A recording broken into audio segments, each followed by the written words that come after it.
10th maths exam செம்ம கஷ்டமா alpha equal to beta அப்படின்னு அப்படியே போட்டா அப்படின்ற மாதிரி பசங்களாம் செம்ம கஷ்டப்பட்டுருக்காங்க. எப்போ பாரு இந்த மேக்ஸ் எக்ஸாமை கஷ்டமாகவே வச்சு பசங்களோட வயிற்றுச்சிலே கொண்டுறாங்க. 92.7 BFM பாலாஜியோட டேக்டிசி கேட்டுனுக்கும் போது இது வரைக்கும் என் வாழ்க்கையில் ஒரு 10 பைசா கூட இந்த trigonometry integral calculus of the trigonometrical அனாலிசிஸ்லாம் வந்து யூஸ் ஆனது கிடையாது. எதுக்காக இதை படிக்கிறோம் அப்படின்னு சத்தியமாக யாருக்குமே தெரியாதுன்றீங்களா? கரெக்டு தான். டெய்லி இந்த டைமில் அப்படி ஆச்சரியப்பட்ட ஒரு விஷயத்தையும் இப்படி ஆயிடுச்சேன்னு கடுப்பான ஒரு விஷயத்தையும் அடைச்சால சொல்லுவோம். போட்டியில் இந்தியா வெற்றி பெற்றது, ஆனால் தொடரை ஒட்டுமொத்தமாக இழந்தது. அடச்ச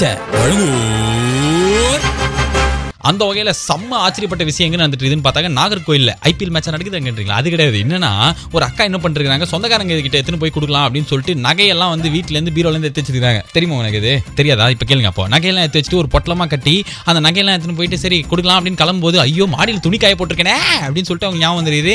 அதை துணி எடுக்கிறதுக்காக மாடி ஏறி போயிட்டு இருக்காங்க. மாடி ஏறி போயிட்டு அந்த நகையெல்லாம் வந்து ஒரு பொட்டலமாக இருக்கிறதுல அதை வந்து அப்படியே வந்து மதில் மேலே வச்சு துணி எடுத்துன்னு போயிட்டு இருக்காங்க. கண்ணழகா அப்படி பாடினேன், அதுதானே துணி எடுக்கிற பாட்டு. அந்த பாட்டு பாடினேன் அப்படி எடுத்துக்கிறாங்க.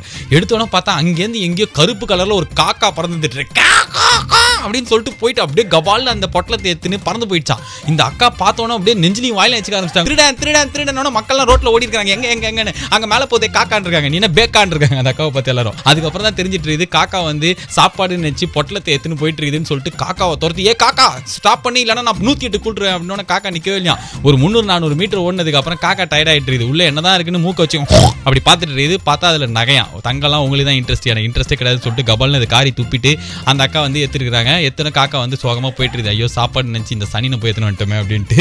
அதுக்கப்புறம் என்னாச்சுன்னா இந்த பட்டனை நமக்கு மறந்துட்டேன். காக்கா சமல்ல காக்கா மனிதனை விட மேல் அப்படின்றது தயவு செய்து பாட்டை போட்டுருன்றீங்களா? அது வந்து இது உங்களுக்கு நீங்க கேட்டுக்கிறது take it easy with me Balaji.